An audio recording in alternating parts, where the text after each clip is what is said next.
Hello, hello, hello. We are live. What time is it today? It's 11:30 to 12. It's time for coffee and conversations with Melissa. Welcome. I am thrilled to have the awesome Carlee Myers to talk about the less stress. So let me tell you about her. Carlee Myers is an expert at helping female leaders think high achieving executives, business owners, and managers who feel overworked and exhausted find the peace and freedom they desire. As the founder of the Stressless Company, Carlee has helped hundreds of professionals around the world take action to reduce stress through her educational and mentoring programs. She believes there is a no one size fits all when it comes to stress management. Carlee Myers, a diplomat of the American Institute of Stress, has had her work most recently featured in media outlets such as Parade, Fox 29, Good Day Philadelphia, the Maui News, and Hooli Magazine. Ladies and gentlemen, please welcome Carlee Myers. Thank you so much for having me. Yes, so let's start with what happened in your life to inspire you to devote your time to educating people how to manage stress. What was your personal experience with stress? Yeah. So I always like to say when folks ask me this question that it's, you just opened a can of worms. um, but I know some of the folks in your community, Melissa, already know my story, but I really ended up in this line of work because of an experience that I had when I was a kid. So when I was about 12 years old, my mom ended up dating a bad apple, and Yeah. she noticed it, so she broke it off and she started dating again, and she ended up dating someone new, and it turns out that ex-boyfriend never really stopped paying attention. So he Mhm. ended up, breaking into my childhood home, killing my mom's new boyfriend, and trying to kill my mom. Yeah, not good stuff. Yeah, Not at it all. is. But my mom ended up surviving, and if you saw her today, you'd have no idea. But I ended up struggling for a really long time. I struggled with the symptoms of PTSD, with stress, overwhelm, you name it. I was probably struggling with it. And um, it took me about 10 years of struggle before I figured out, there's no one size fits all when it comes to this stuff, until I finally figured out what worked for me as an individual. Yeah. And honestly, I spent a few years being pissed off. I was like, why isn't anybody talking about this? Are you kidding? Yes. Um, and then I had this awakening where I was basically like, oh crap, like I'm supposed to be the one that's talking about this. And so the Stress Less Company was born. Yeah. So speaking about stress, what is stress? Is there such a thing, a good stress and bad stress? Yeah. So stress is, when we think about stress, we often think about the bad stuff. And I'll start with, Mhm. just defining stress. So, Yeah. stress is really, it really shows up when we believe that we can't handle it. So it's a condition or feeling experienced when we perceive that the demands exceed the resources that we are able to mobilize, right? AKA, I can't handle this. I don't have what it takes. That's Mhm. really a stress state. Now, it also could be defined as just simply physical, mental, or emotional strain or tension. That's it, right? So you feel tension in your shoulders or Yes. somewhere in the back of your body, Right. that can be stress. Yes. Um, Now, the thing that trips a lot of folks up is that they don't realize that there's good stress and there's bad stress. So when we talk about, cardiovascular disease, heart attacks, strokes, when we talk about headaches and insomnia and depression and anxiety and all of these side effects that we hear about from stress, they're usually talking and referring to distress, very specific type of stress. Okay. Uh, Now, the flip side of that is this thing called eustress. Eustress is good stress, right? It stems from the word euphoria. Okay. So EU stress. Yeah. This is the type of stress that we typically associate with things like getting married, having a Oh. baby, getting the promotion, right? Like These things are really stressful, but we view them In a as a good good way. thing, right? Okay.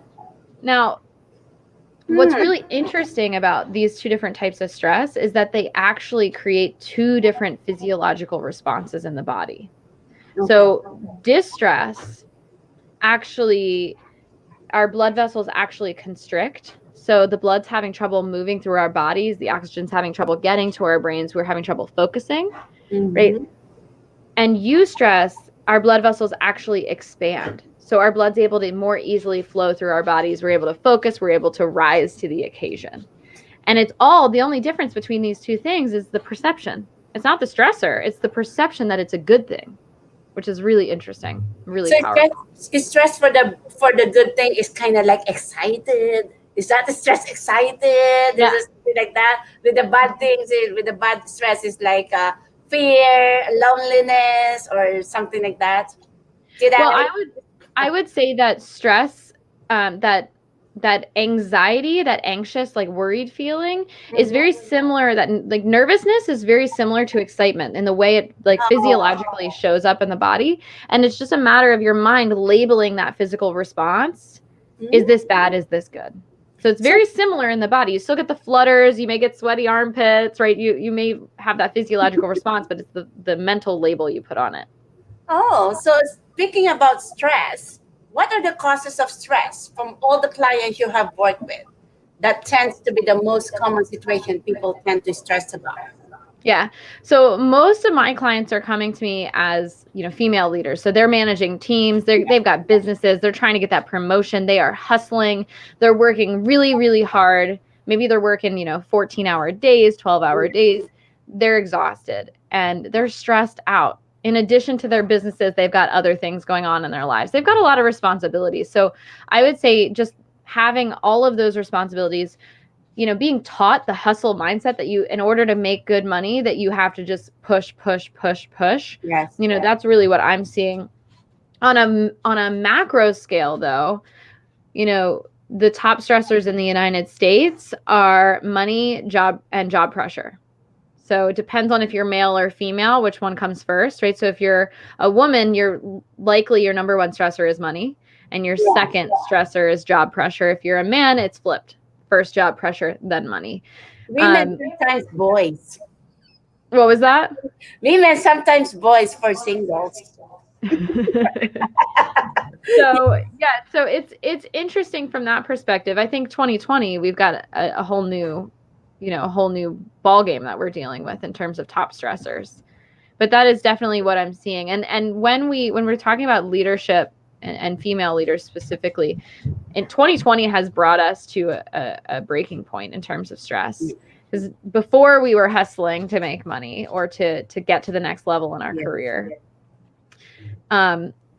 And now, if we had that belief in place, we're hustling even more, right? We're pushing, pushing, pushing. Yes. And maybe that's not the answer. But we're seeing that. And then we've got online learning. We've got the kids at home, part-time or full-time, depending on where you're located. There's a lot going on in 2020.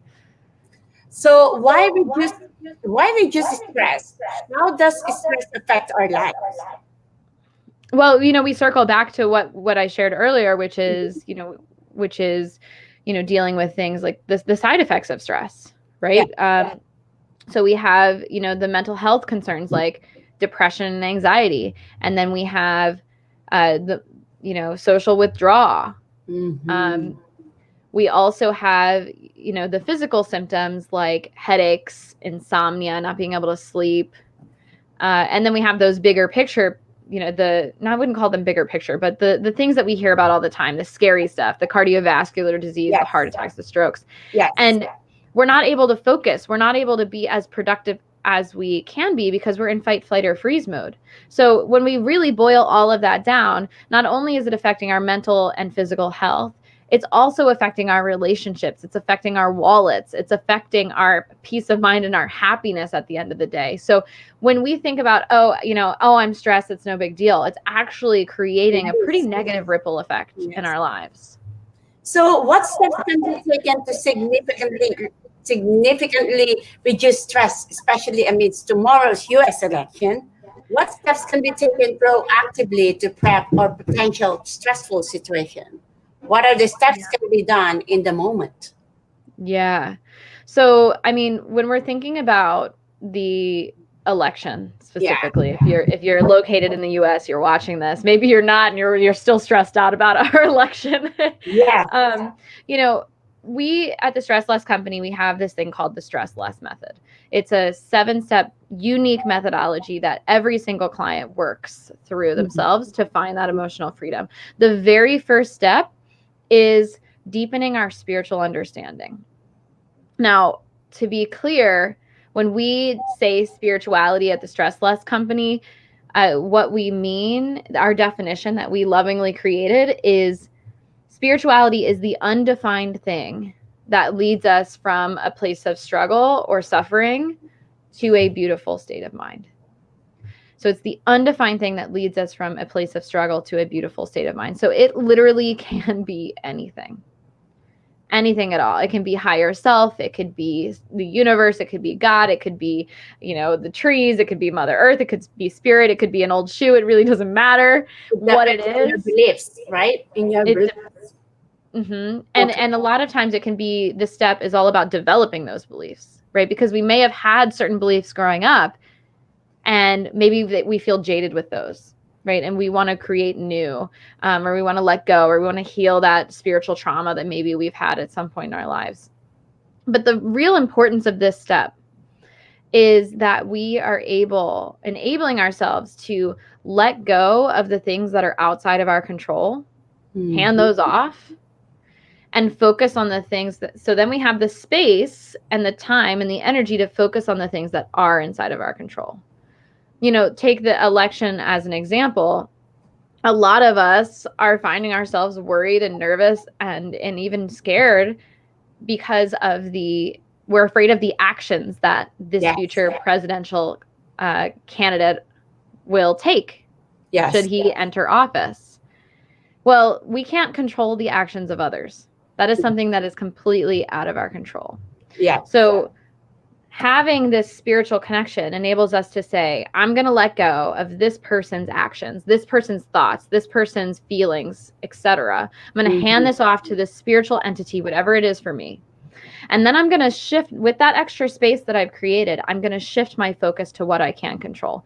Researching candidates, right? Showing up and voting, maybe working at a poll, be a poll worker if you need to. Then that's just one example of like how you can shift from things that are outside of your control to things that are in your control.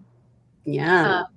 So that's the first thing, is when you're feeling overwhelmed and you're feeling really scared and you feel almost like a victim, that's when you want to say, wait a second, is this in my control? And if it's not, hand it off. And even, by the way, your spiritual entity doesn't have to be something that's so defined. It can literally be like, where do I feel most spiritually connected? Like I've shared before, when I revisited this step for the first time, when the first time I went to this step and I figured out what was working for me, I looked and it's this exact plant behind me. Yes. I was like, this plant makes me feel spiritually connected. It makes me feel grounded. It makes me feel better than I did before.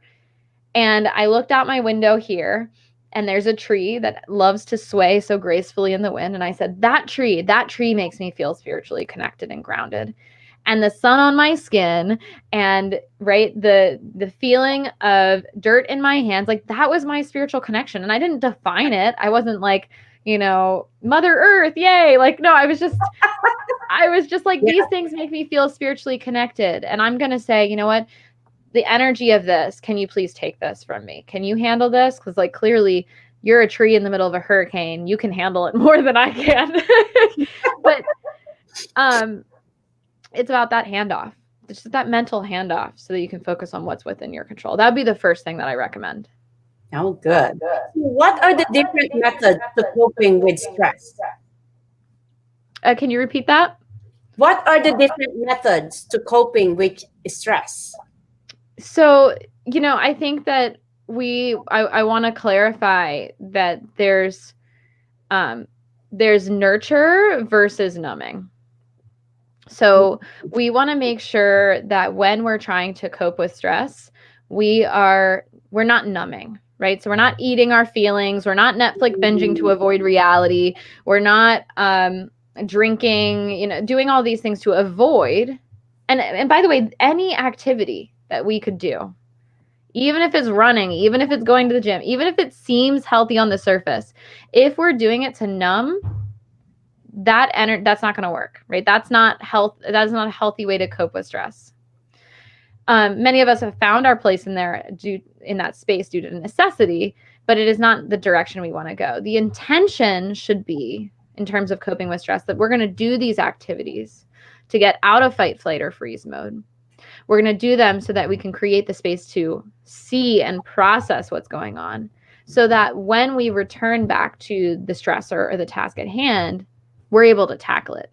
So the numbing is about avoidance. The nurturing is to say, I'm going to give myself the strength. I'm going to nurture myself so that I can tackle this stressor. Mm-hmm. Because oftentimes, we think about what's really popular in the stress management industry. It's get your nails done, get a massage, right? Take a Netflix day, take a bubble bath. Like, none of these things are actually getting to the root of why we're stressed to begin with. So the real, those activities are wonderful as long as we're using them to get into the headspace where we're tackling what's beneath the surface. And that's really the next step. And that's actually the second step in the stress less method, which is to identify your blocks. What's blocking you from finding that peace and freedom? Here's the stressor. What's beneath the surface that's causing that stressor to show up in your life over and over and over again? Wow. So is stress fully preventable? Yeah. So I always laugh at that question. I wish so much that it was fully preventable, but unfortunately it's not, right? It's not. But what is that there's two things that are preventable. One are the chronic stressors that are showing up in our lives. Usually there's a reason that they're showing up, that we're enabling them. We're enabling them to, for instance, let's say we're in an unhealthy, toxic relationship. Mm-hmm. That's a chronic stressor. It is our choice to stay. Not that it's easy to leave, but it is our choice to stay. And so that stressor can be prevented. Right? We can do the deep work to either nurture the relationship back on track, or to say, hey, I'm going to hit the road, Jack. But when we're looking at the same thing goes with money, the same thing goes with job pressure. We can prevent some of those chronic stressors by doing the work, by showing up, by having those difficult conversations. Mm-hmm. Now, the goal with my clients is to address all of those, to say, these are all my chronic stressors. These are the things that I do have some control over. I'm going to take the action to remove them, mm-hmm. so that I have a baseline level of peace and freedom. And if a worldwide pandemic hits, or the US elections go crazy, or, all these random stressors that are completely outside of our control come up, we are more grounded. We are better able to see them for what they are, rather than have them trigger us into a deeper space. Yeah. Can we prevent the stress on how to deal with it, on how to react? We have to learn how to react. Yeah, so that's the second piece that I think is really preventable, is when we experience the stressor, it's about switching our response, the way we perceive the stressor, from distress to eustress, right? Mm-hmm. If we view the stressor as a bad thing, that's the distress side of things, then more than likely we're spiraling. So let's say, I'm going to keep using partners as an example. So let's say our partner is texting while we're talking to them, right? We're trying to tell them about our day. It's really important. And they're just, what? Mm-hmm, right? They're not paying attention to us. That's my husband when I'm doing a date, like, am I having a date here, or you're talking on the phone? Are you texting? Are you scrolling? Yeah. So that's great. That's the stressor. Now, if we view it as a bad thing, the distress response is to spiral from there. Mm-hmm. Now, I'm not saying that you would think these thoughts, but what someone might do is to say, in our minds, we say, he doesn't care about me. Why is he on his phone? I mean, he doesn't care about me. And then the spiral might be, oh, well, he never cares about me. And then it might spiral even more to say, oh my gosh, what if he doesn't love me? And the spiral might go even further and say, oh, what if he leaves me? And the spiral might go right. And then we're just going crazy. Yes. All And because, yeah, and I do somebody's have on their a phone. question with you when you're talking with Deb this morning. That does count like even if I say before I say something, I need to count one, two, three, and then I say something. Does it count to count? Yeah, I mean, we talk about nurturing, numbing versus nurturing. Yeah, yeah. So numbing might be for like this example, numbing might be to just blurt it out. I can't stand these feelings, get them out. Nurturing would be to, in this instance, probably counting. So you can say, how can I best handle this situation from a place of groundedness? And that's nurturing, so that you can act, from a place of groundedness, a place of peace, a place of clarity. But that same stressor, so that was, the distress piece, that same stressor, if we view it as a good thing, right? View it as eustress, we can say, we can switch this by asking ourselves, how does this stressor serve me? So how does my partner texting while I'm telling him or her about my day and they're not listening serve me? That might be difficult Yes, to answer that. But maybe it's a conversation. Maybe it's serving us by saying, you know what? This is really bringing to my attention that I feel disconnected with my partner. And I need to have a conversation with him or her so that we can feel, we can create that environment where both of us feel nurtured. That's an opportunity for growth. That's an opportunity to get our basic needs met versus just flowing through, right? Or going to the, oh my gosh, he or she's going to leave me. And really, they just got an important email from their boss or from a client and they got to handle it, right? Yeah. But it allows us to shift into a place of, action in which it improves our situation versus makes it worse. But I think this will be the first question that will because nobody's perfect, right? But your company is the less stress. But you cannot have the situation like going to be viral that you are under less stress and then you're doing this. You cannot have that. How can you control yourself for doing, like, if you're anger, if you're, how can you, protect yourself for doing, not become, because your company is less stressed. Well, I always say this, it's always showed with your skin that you are really less stressed. You're practicing it because you have a very good skin, yes. So Yeah. your question is, how do I manage my stress? Yeah. I mean, really, this is about, I wouldn't teach it if I didn't practice it. So I really follow the stress less method, and I have to, I'm not perfect. Yes, There's so many coaches out there, or even teachers that will say like, oh, I got it all figured out and we're good. But no, I'm working my own methodology every single day. When I feel spiritually disenfranchised, I go back to step one and I'm like, okay, what is my spiritual understanding? Where do I need to connect? If I'm pissed off or I'm stressed out or I'm triggered, I go back to, okay, what's my block, which is step 2 in my system, identifying the block. Step 3 is to create that plan, create that vision. What do I need to do about it? Step 4 is to remove those blocks. So I'm constantly going in, when something comes up, I'm saying, what was the block? What's the plan to remove it? What do I need to do? And I have a daily practice that I constantly am implementing to make sure. But doesn't mean I don't have a hiccup. Doesn't mean I don't have a moment when my partner pisses me off. Right? He didn't unload the dishwasher or something. And I'm like, okay, hold up, Carlee. Why are you so triggered about this? It's just some dishes, right? But it just means that I need to return to the steps that I've created. And so I wouldn't teach this unless I was practicing what I'm preaching. And so it's, always returning back to this system. Okay. Sure.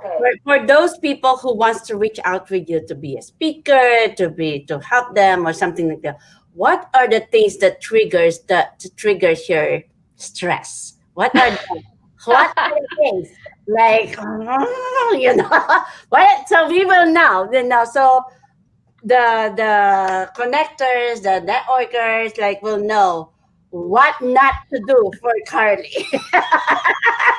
That's such a funny question. You know, I don't know if I have an answer for that. I mean, there are definitely things that will get under my skin, but I think that usually when I experience stress, it's not about the stressor at all. And this goes for all my clients too. Like, let's say an email drives me crazy, like something comes through an email and I get upset. It's never about the email, it's always about something else. It is. It's always a story I'm telling myself about, how I'm not good enough, or like whatever the story, and that's Never the real say that stressor. to yourself. You're not good enough. You are good enough. You always Well, want. that's right. That's where we return back to this, where I return back to the steps, and I'm like, what's the story I just said? What's the real problem here that I need to work on? And that's, one of the things that we have in our programs is how to rewire those stories, those subconscious stories that we're telling ourselves, whether it's I'm not good enough, or I'll never make enough money, or, whatever it is. But yeah, I would say it's always, I couldn't say a specific stressor because it's always about what's underneath. It's my own psychological map, my own history that, sometimes may not be triggered by one thing, but it can be triggered by another. And that's the unpredictable stress that we're talking about. And it's Yeah, up to us to address it. And it's also up to us to nurture so yeah. that we don't have that that response, that, immediate word vomit or, triggered response, for I think sure. I do believe for the stress, I do believe that acceptance is a basic thing to do for the stress or something like accept of what's the situation. Don't deny, don't like don't deny it or don't just accept what's happening. It doesn't mean that you're like, this is okay, Yeah, I right? know. But seeing reality as it is, and giving, because if we don't see reality as it is, then we don't have we're not giving ourselves the choice to change anything. Yes. Yes. So yeah, I would say like seeing reality as it is, but you don't have to say like, this is okay, because maybe the behaviors of others or the way things have been going is totally not okay. Mm-hmm. But to see it as it is rather than ignore it so that we can take action to change it is Yeah. really important, for sure. Oh my goodness, you have a lot of nuggets that you shared with us today. So it's time for us to get back to you. Like, what are the three good fellows for you to, something that we can refer for you or something for the businesses or client that you would like to have? Yeah, so I would say that if you're a female leader of any capacity, right? An executive, a manager, a business owner, and you're feeling overworked and exhausted, or a woman that fits this description that is overworked and exhausted, I would, and you feel like you could use some support, I would encourage you to apply for a complimentary stress assessment. That's a one-on-one phone call with me where we look at what's causing the stress, what's causing the overwhelm, where I will hold that energetic space for you and I will listen deeply. And together, we will get to the root of why you haven't found that peace and that freedom that you desire yet. That is the key word, yet, why you haven't found it yet. So, if that resonates and you feel like you could use a little bit more support, you can visit stresslessco.com/apply to fill out that application. And a member of my team will be in touch within 48 hours should it be a good fit. Wow, that is good. Better do that. Is this offer for Black public that you have something every second week of Tuesday? Is it open for public or It is, yeah. you can invite them? Yeah, so every other Tuesday at 5:30 p.m. Eastern Time, we have a self-care and action group, which is a group of wonderful people who are just looking for a little bit of accountability around taking real self-care actions. So we hop on Zoom for about an hour. We go around the room and we share what self-care activity we each, as individuals, want to do for ourselves. Then we turn off our cameras, we mute ourselves, and we go spend 40 minutes doing it. And then we come back and we share, come back on camera and mute ourselves and share, did we do it or didn't we? And if we didn't, what needs to change so that we can do that activity for ourselves next time. It's a really, really powerful group. I know a lot of us put, I don't I know, will be there tomorrow. Yes, I will register today. not tomorrow, but next Tuesday is our next one. So Oh, that I would think it's be tomorrow. Okay, second week. Oh, second. Yep. So November 10th is our next one. November At 10th. Okay. 5:30. Yeah, So, it's really powerful because a lot of us will put that self-care activity on the calendar and then it gets pushed around or we ignore it. And this, you really have the accountability of a community. You have to show up. You have to be seen. And that's really a powerful tool to have. So you can, in order to register for that, it's completely free, no strings attached. You can visit stresslessco.com/selfcare. can you comment that link on this after that? Yeah, once we hop off, I'll go ahead and comment that. Yes, yes. Yeah, where can they connect with you? Well, so I would say definitely just visit stresslessco.com/apply. And if you have any other, different requests, for instance, speaking, you can just shoot me a DM. I'm sure, Melissa, you've tagged me in here. So yes. You can definitely shoot me a DM as well. And I don't know if I reply to your email. We're going to have a business lecture series on here. I keep on pushing it. But I said I want to give time for this because I want the best speakers. That's why I am trying to make this work for better. But she is going to have a 1 hour connections with you guys about the Less Stress Company and 30 minutes question and answer. So it will be, I think I replied to you January 11, I think. I forgot what time is that, January 11? Oh, Not sure. A month. So we'll put it in the comments when we know for sure.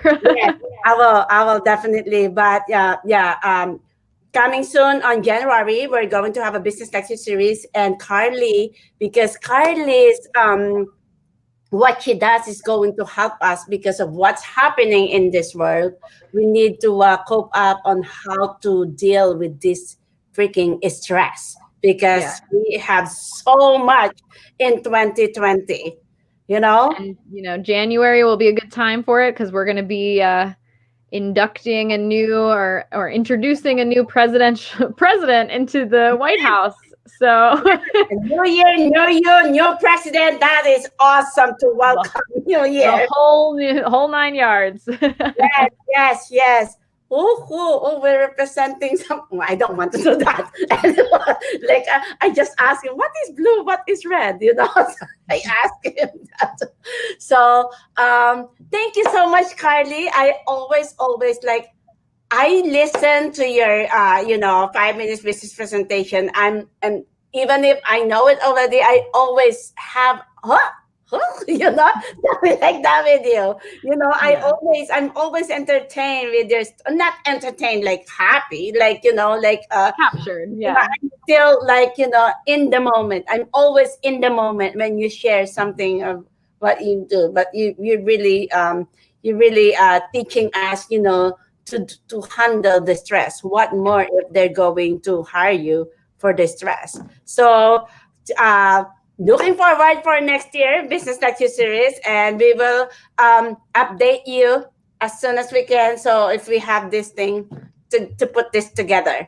Thank you so much, Carlee, and see you next month. I'll see you this month for the My Coffee Connect. So we'll see you around.